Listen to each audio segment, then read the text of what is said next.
Buenos días, mucho gusto, me presento. Mi nombre es Santiago Viloria Herrera, actualmente estudiante de la UNAM en el programa de gestión deportiva. Y bueno, hoy vengo pues a exponerles un poco sobre la evolución que ha tenido el deporte. Y bueno, entonces vamos a ir paso a paso, desde la antigüedad hasta la Edad Media. Y bueno, primero que todo, empezamos desde la prehistoria.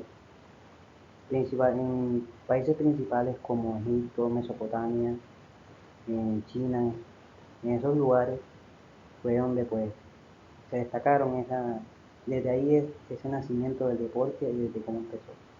Y entonces, principalmente en esos lugares practicaban el deporte o actividades físicas como en rituales, como de entrenamientos militares.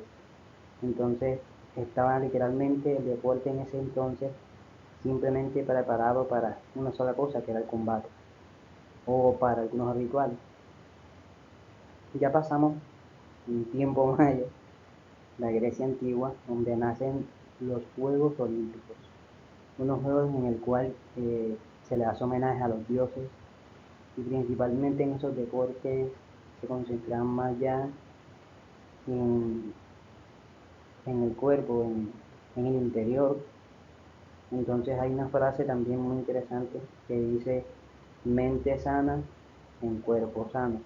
Ahí da a entender de que, bueno, en ese entonces principalmente se jugaba más que todo, aparte de no tanto sin entretenimiento, sino la disciplina de cada quien. Y, y entonces se centraban en esa parte y también claramente homenajeando a los dioses. Y ya pasando más adelante a la Roma antigua, ya el deporte cambia, tiene como un cierto cambio, donde ahí sí hay espectáculos, donde literalmente hacían como unos estadios y ahí peleaban los gladiadores, eh, donde hacían carreras de carros y todo eso. Entonces, eso era un espectáculo para la gente. Aunque también se practicaban deportes donde se manejaba la disciplina militar en ese entonces. Ya entonces, ya más adelante, en la Edad Media, ya el deporte se relaciona.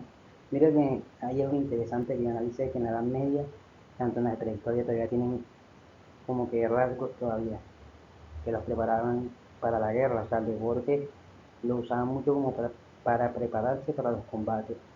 Y entonces ahí también se preparaban para la guerra, pero también para el entrenamiento caballeroso. O sea, ahí hacían como unas prácticas como la lucha y bueno.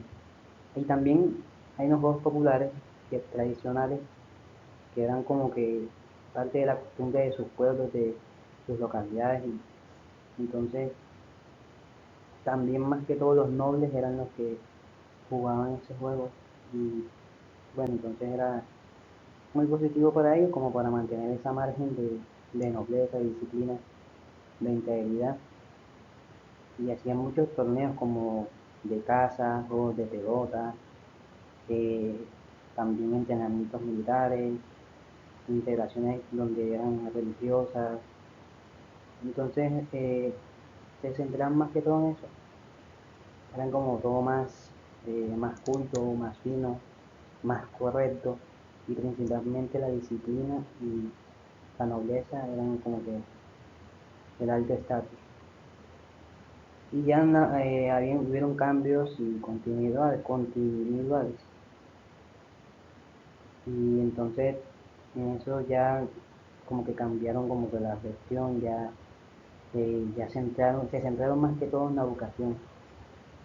Ya no todos lo usaban como para la guerra o para ese objetivo, sino ya para la disciplina, para la cohesión social. Y ya fue, tuvo una gran evolución ahí. Entonces eso fue realmente muy positivo para la historia del deporte. Y bueno, en resumen, eh, ya el deporte como tal sí ha sido como que una historia humana donde han cambiado muchas cosas, muchos aspectos, y eso nos da a reflexionar sobre su evolución.